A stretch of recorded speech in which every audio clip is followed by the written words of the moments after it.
Joining us as studio guest, Dr. Anthony Townsend, a clinical psychologist. David Fonza is from Sadesmo, is the spokesperson of Gauteng, and Theo Olivier is the spokesperson for the ANC Education Legislature in Cape Town. Good evening to you, and thanks so much for joining us. I mean, just looking at the pictures, it's not the first of it. I mean, these are not just sporadic incidents. But what is astounding is the level of rage that we've seen, Dr. Townsend. How do we explain this? Has our schools sort of become breeding ground for this level of rage? Unfortunately, it doesn't just restrict itself to schools. Unfortunately, we find that the home environment can be sort of an incubator for this sort of rage as well.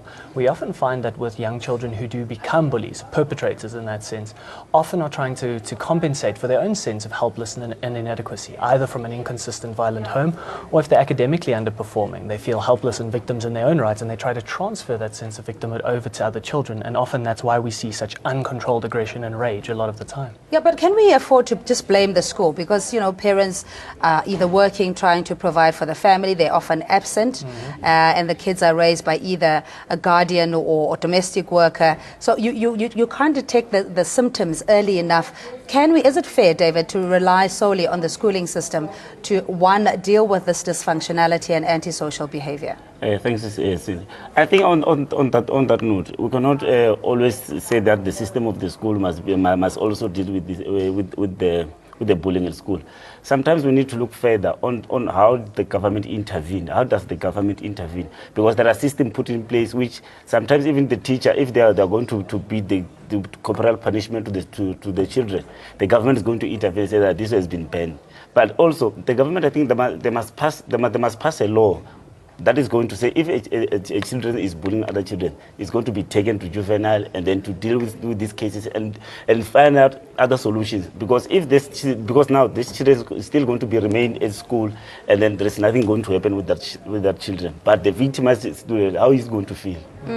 But who makes that call? Because there was an agreement that a corporal punishment be done away with, and teachers saying that, you know, it gives the children too much rights, and even parents in how to discipline children. Do you think that is part of the problem, that there isn't proper or adequate means of punishment to deal with this kind of issue? Very often it is the problem because as mentioned, we lack sophisticated and sufficient deterrents for these sorts of behaviors, corporal punishment or not. Often cases we find that bullying doesn't get met with a severe enough repercussion that it really does seem to be something that you're better off not engaged in. And I think that really kind of speaks to the fact that it should be happening at school and at home and at a government policy level, certainly. Yeah, but David, maybe give us a sense in terms of what is working currently. And we're not saying all schools, we're not generalizing, but the ones that are problematic, we see increased brazen high levels of aggression and violence, to the point where this 13-year-old boy potentially could lose the function of one eye, his nose and cheekbone is broken. How is a 13-year-old even capable of exerting such pain? Okay, thanks. I think on that one, we need to check the background where that the children comes from. The one who's bullying other children. You might find out that it's coming from a dysfunctional family. And then now, if we are going to put the blame on the child, whereas the problem begins at home. Well, that's where the problem is. Because now that's why we are saying if that child can be taken somewhere and then to be taught and then to find it psychologically, and then in order for what is this?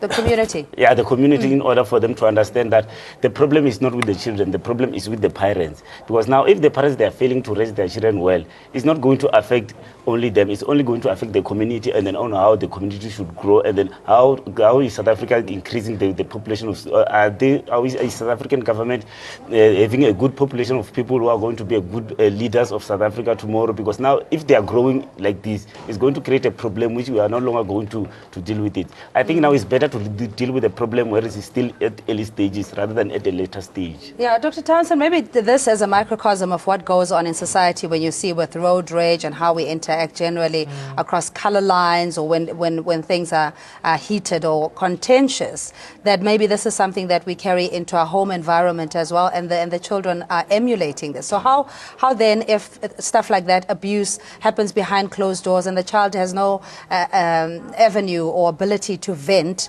and this is the only way that they show it, is punishment sending them to juvenile school or whatever the right way to treat this? I think the thing we always want to look for is we want to replace punishment with intervention, meaning that we do want to create restriction around this kind of behavior happening, but at the same time we also need to think towards rehabilitation. A lot of the time it is an expression of a dysfunctional family or an academic inadequacy or something the child is struggling with. And we do need to address that aspect of it, teaching them other means of meeting their needs, expressing their difficulties or regulating their emotions that don't necessarily rely solely on aggression is extremely important in cases But I mean, like at 13, I don't know if you have the mental ability or even cognitive enough to realize that there's other ways of expressing your anger and you have choices to make, apply the 7 habits of happy kids and so forth. Where does a 13-year-old go if indeed it is about the environment in itself at home being conducive to violence? Absolutely, and it's true. This is a really crucial stage in our development because we know that when someone is about 13 and they're entering into adolescence, learning to become more independent and more responsible for their own functioning is important. Where they start to learn these skills is through intervention programs, and that's usually what the intention of juvenile programs is to teach them alternative means of regulating things. Things like psychotherapy become extremely important for children at these times, and even for parents to kind of enter into their own process of different ways of behaviorally managing their children can be very useful to them. Yeah. The problem, though, is that this is primarily in public schools where we know teacher ratio, pupil ratio is problematic. There's issues of overcrowding, and generally the pupils there are under-resourced, and there's all sorts of other socio-economic problems. So, David, has the system failed children that are dependent on public facilities? And that one has totally failed. 100%. If you can check, there's a private school and a public school. When you take your child to private school, there are strict rules that we know that my child has to follow. If your child doesn't follow this rule, he's going to be expelled from the school. But when you go to public school, that's a totally different story. The children, they do whatever they like, but there are no strict rules because it's a public school. The government is in charge of the school, and then they're not going to do anything. But when we are looking at this issue, that's why we are saying that these children who are bullying other children, they must be taken to somewhere else in order for them like to... a Stoat school, that we used to call it then. Yeah. Because it was there. Why it was crushed? All right, let's just get a perspective from Mr. Theo Olafir, spokesperson for the ANC Education for the Western Cape Legislature. Mr. Olafir, thanks so much for your time. Earlier on, you were saying that the problem is also with training, that teachers are not able to identify symptoms of antisocial behavior in children, that this needs to be incorporated in the curricula, as it were. Why is it that teachers, up to this point still, are not able to intervene when necessary, in your view? Well, firstly, good evening. I think the first point I'm raising here is that, previously bullying was not a major issue, at school. But this bullying has now become a snowball, which is now a challenge for everyone. And I think teachers, in a sense, has not fully been trained. Obviously, they are not psychologists, they are not social workers and so on, skilled in the curriculum and this sort of thing. But what we are saying, for early detection of symptoms, teachers need to know. They need to understand if a child in the morning comes into school and act differently and so forth, and, it's not the normal child that I used to see in previous days. These are some of the symptoms that one needs to detect. And my view is that in most teachers, and from those which I spoke to, and principals included, is that, they are not trained to detect these symptoms at the early age. And as I've said, this is what both national and provincial governments needs to look at, and maybe incorporate. Just stay on the line, please. We have a caller, 011-542-2186. Yanda, hello to you. Good evening. What's your question or comment? Hello. You can hear me, right? Mm-hmm. Yeah. Me, I don't want, guys, for you to start isolating the situation, because you are having very narrow approaches to the situation. How so? Any violent society is because of a discourse of that society that you are living in. There is no society that exists in isolation. I have a 7-year-old son, and every time he comes home, I know he's coming with something that I didn't teach him, because society is not isolated. One day he came in with a broken tooth, and then he told me they were fighting with friends. But what I'm trying to say, to add to the conversation and to try to answer the question that is on the screen that says that who to blame, I don't think blame is the word we should use. The word we should use is focus on. The reason why I'm saying the word focus on we should use, because when we are living in a society and we are raising our kids in this society, we must actually see things that happen in society and places where our kids grow, in school, in the streets, and see what behaviors happen there that we leave unattended. Because we can't start looking at your child when he's in a classroom or when your child is actually in the house. Because when he's in the street, when he's in the shopping mall, when he's watching programs on TV unattended, those are the things that we should be looking for. Yeah. In conclusion, I don't want to waste time. Thank you guys for giving me this opportunity. Let's try to look at the discourse, because we're living in a very violent world. But what is happening now is that things that have been happening in 60s, they are starting to show themselves. Let's discuss what is happening in the country, in our streets, and in our malls, in our TVs, in our social media, that we can be able to deal with. That is my comment for the day. Sianda, thank you so much. Much appreciated, calling us from East London, saying that we need to have a less sensationalized approach to it. It's not a blame game necessarily, but truly a reflection of the society that we live in. But I'm afraid that if we tend to be politically correct about issues, that, you know, they tend to meander around other aspects of society that we're not adequately dealing with it. Dr. Townsend, what is, in your view, a more comprehensive approach that the country can adopt? I think we need to look at intervention on both fronts of this. And what I mean by that is by looking both at victims and at perpetrators. Now, why that's important is because we know there are long-term sort of side effects of bullying from a victim's side. Increased rates of depression, lowered self-esteem, increased social anxiety, and even suicidal ideation, feeling really isolated and helpless. And those children need intervention and they need protection in that respect. But what we also need to look at is for perpetrators as well, to understand that there are negative long-term consequences to bullying if you are the person doing it. Often we find that when people start to feel like their aggression is reinforced and met with positive consequences, they engage in more antisocial behaviors, higher rates of domestic violence, higher rates of substance abuse and other criminalized activities, which could become part of perpetuating the problem. We need to both curb this at the level of perpetrators, showing them that ultimately there's negative consequences, and to better protect victims in that, both preventatively and after the fact. No, but I mean, as a parent as well, when you send your child to school, this is supposed to be a protected environment where they're there to learn, essentially. And there are teachers and guardians that you entrust them. Mr. Olafir, I don't know if the teachers, the educators and the principal can absolve themselves of the responsibility of at least being vigilant to be able to separate the victim and the perpetrator, so that it doesn't come to the point where a 13-year-old boy could potentially lose his eye. Mr. Wolefin, where are the teachers at that during this time? No, you are correct. You are correct. That's what I'm saying. That's what I'm saying. Our kids start at 7 and some 7:45 at school, and they knocked off at about 2, 3. So they are in an environment where the teacher is the parent at that point. And this is what I'm saying, and this is my argument. Besides blaming everyone else, but what I'm saying is unless that parent, which is the teacher for almost 7 hours, is not detecting those issues, it becomes a problem. And hence I'm saying, when you want to deal with all the social issues, also what the doctor is saying, it's correct, but someone must be able to detect it at early age and report it, so that the next level of intervention can take place, which includes all parties, which is your parents, social support, whatever support is been given, whether we take the learner out or not out, it's immaterial. But what I'm saying, unless we detect this at the early age, because in the Western Cape, for example, already this year, up until now, almost 34 cases has been reported of bullying. And hence I'm saying this issue is escalating, and teachers must detect. All right, Mr. Wolefin, just stay on the line, please. Felix, thanks for calling. Good evening to you. You're calling from Nelspruit. Hi. Thank you so much. Thank you for taking my call. Yes, sir. We're listening.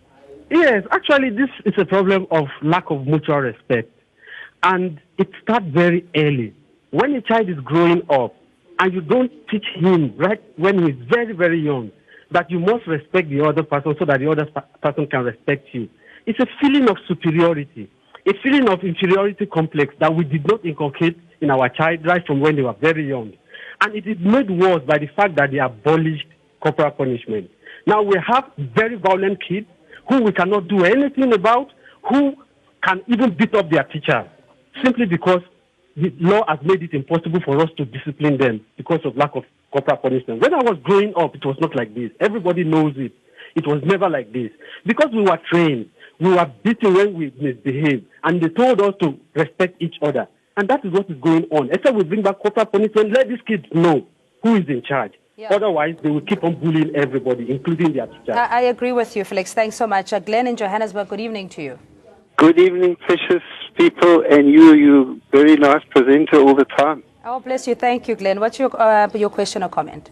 No, my heart is beating because as I'm watching the TV, I grew up as a young child, a young Jewish boy, being beaten like that and bullied all the time. As you can hear, I'm a little bit out of breath just looking at this stuff, and now it's bringing back 40 years, 45 years ago in my life.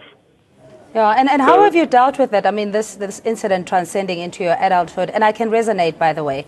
I myself, having been a victim of bullying growing up, but there's a lot of work that goes into trying to rehabilitate and forgive, for that matter. How have you managed? Hey, I tell you what, from the last 26 years, I met Jesus Christ. Amen. Miraculously, and he's the only one that took the rage out of me, the devil out of me, pride out of me, arrogance, frustration, anxiety. Parents could be fighting at home, drinking at home, drugs at home. Could even be a perfect home. So it's not enough just to teach people what to do. Mandela said, you can teach people to love. And I encourage everybody, Jesus in Mandela taught him to love when he found people in prison. I mean, Mandela found Jesus in prison. So these people, these kids are in prison. I was in prison at school, in the army. On holiday, I was being beaten all the time. It's the devil on our back. And when Jesus comes into our heart, the devil gets off our back and we start to love one another. God bless you all. God bless you, Glenn. I really appreciate your call. Mr. Olivier, we'll come to our studio panelists as well. Why is it that assembly, especially in public schools, or maybe the impact of removing that aspect of school, what impact do you think that has had? Because I remember we always started in prayer, and there was sort of like a code of conduct in terms of how you treat each other, and it was based on mutual respect. Do you think the removal thereof has impacted in the levels of violence we experience? No. Look. It might be in a minor degree, but I think the issue of a whole discourse in our communities, the origin. One is to establish the origin might be outside the school premise, and which leads in. And I'm now speaking, with the experience of the Western Cape, where we've got a lot of gang-ridden areas, where you've got young kids already involved in gangsterism, and, it's all about territorial. You come into school, you belonging to the 26, 28, and we're starting to, challenging one another and so forth. And this is how we start, the physical part of it. And then you've got the emotional side of it, and I'm saying part of those where you come into school, having a prayer session and those. But I think this is a whole societal challenge. Where its origin might start outside, but my whole argument is that ourselves as educators and parents at governing body level, we must be able to make sure that our kids are safe by making sure if there's any unwarranted actions or indicators from a learner, that must be detected early and dealt with immediately. But okay, I think Mr. some of the issues you raised... Yeah. Let's get a caller. Sorry to interrupt. Jackie in Krugersdorp, good evening to you. Hi, Cindy. I hope you're doing well. I am well. Thanks for asking. Cindy, what my opinion is this, that if you look at the parents of the nation, look at the state of the nation, how they were acting there, people were forcefully removed, jumping on one another, using people forcefully. So the parents of the nation, every time they come together, the way how they debate things, how they treat one another, that is the model that the kids are emulating actually today. So they're just copying what they're seeing. People are oppressed, and they are forced to do things, rioting, everything is forced. Police is always evident. People are forced to do things. Yeah. So this is the way I see things. So if people could talk properly, communicate properly, decently, Yeah. and that's my view on it. Jackie, I Sandy. really appreciate your call. Just in rounding off, I mean, we've highlighted the obvious concerns, the perennial problems, David, but going forward, should there be a call for the reinstatement of corporal punishment, as Felix suggested, and that there are more powers, I guess, given to teachers in order to mediate and deal with this kind of conflict? Okay, thanks. I think bringing corporal punishment sometimes it will eliminate the bullying, but it must not be more the way we are seeing it now. But our suggestion is that we must not bring corporal punishment.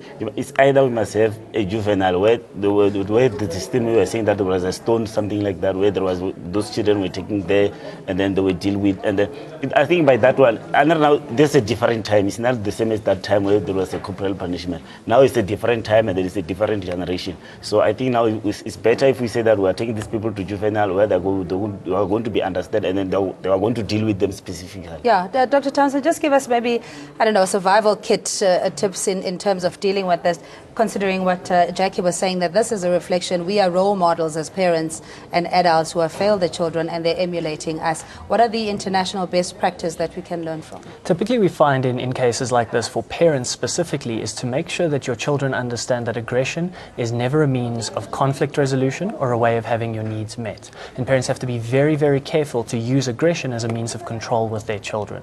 Teaching them that there are other ways of getting your needs met, open communication, compromise and resolution, is much more useful. For victims, it's extremely important that they recognize they should never feel isolated and never feel incapable of letting somebody know that they need intervention and they need assistance, because the second these children do feel isolated, we see the problem grow much, much worse and escalate. All right, we're going to leave that there. Dr. Anthony Townsend, clinical psychologist, and David Fonza from Sadesmo, he's the spokesperson in Gauteng. And to our callers as well, thank you so much for joining us. Theo Olivier is the spokesperson for the ANC Education in the Western Cape Legislature.